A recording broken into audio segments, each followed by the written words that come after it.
పరిపాలన రాజధానులు.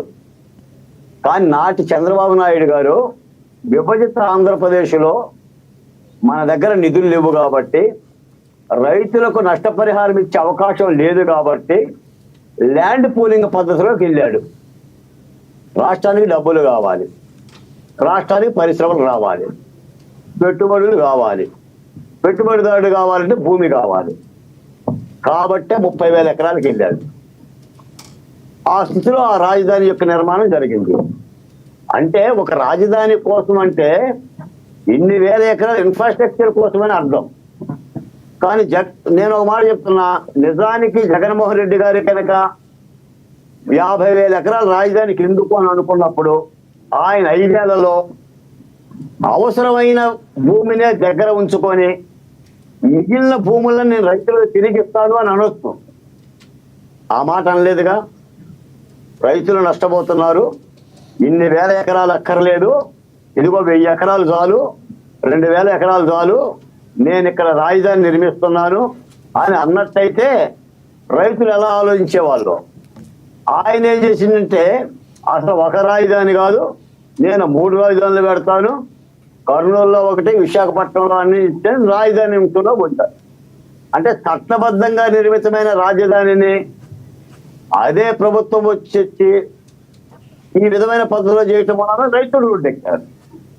ఇప్పుడు నిజానికి మనం ఒకసారి ఆలోచించండి, ఇప్పుడు మోహన్ రెడ్డి గారు కూడా పెద్దవాళ్ళు రైతుల భూములు ఎందుకు ఇచ్చారు? రాజధాని కోసం మాత్రమే ఇచ్చారు, చెట్టు పట్టాల కోసం ఇవ్వలేదుగా, ఈ వేళలో క్రయ విక్రయాల కోసం ఇవ్వలేదు కదా, మీరు 3 రాజధానులు విశాఖపట్నం పోవటానికి ఇవ్వలేదు కదా. ఆ రోజు జగన్మోహన్ రెడ్డి గారు ఉన్నారు కదా, ఈ రోజు జగన్మోహన్ రెడ్డి గారు ఉన్నారు కదా. పోనీ నేను అడుగుతున్నాను, అసలు చంద్రబాబు నాయుడు గారు మళ్ళీ 40,000 ఎకరాలు తీసుకుంటుంటే జగన్మోహన్ రెడ్డి గారు ఏం మాట్లాడుతున్నారు? పవన్ కళ్యాణ్ ఏదో మాట్లాడాడు, ఒక పక్కన పెట్టు. ఒక ప్రధాన ప్రతిపక్ష పార్టీగా, బాధ్యత కలిగిన పార్టీగా ఇదిగో ఇది తప్పు చంద్రబాబు నాయుడు గారు అని అనాలి కదా. ఆ మాట అంటం లేదు కదా.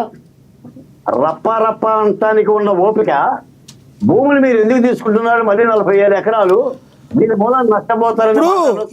ఏది కూడా మీరు అన్నట్టు ఏది కూడా ఇంతవరకు బయటికి ఏది రాలేదు. ఆలు లేదు, సూలు లేదు, కొడుకు పేరు సోమలింగం, ఇదేనికి జగన్మోహన్ రెడ్డి ముందు మాట్లాడుతున్నాడని మళ్ళీ వీళ్ళే అనే అవకాశం ఉంది కదా.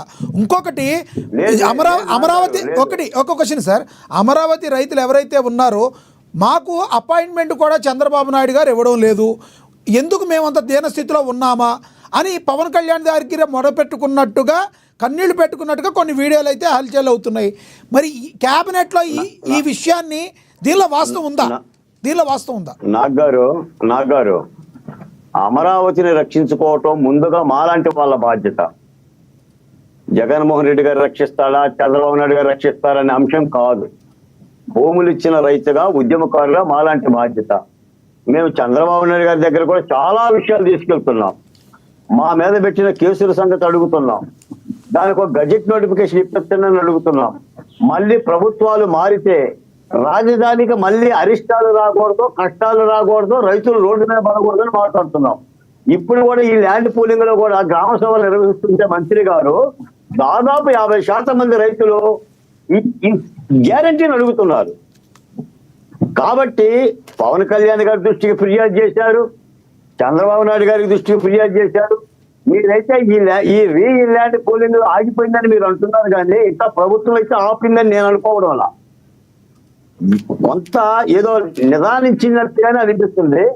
మేము మీ ద్వారా కోరుతుంటుంది కూడా ఏంటంటే చంద్రబాబు నాయుడు గారిని, మీ రైతు దగ్గర ఏ ఎకరం తీసుకున్నా రాబో కాలంలో ప్రజాస్వామ్యంలో ప్రభుత్వాలు మారినప్పుడు మళ్ళీ రైతుకు నష్టం జరిగితే దానికి బాధ్యత తీసుకున్న ప్రభుత్వాల మీదే ఉంటుంది.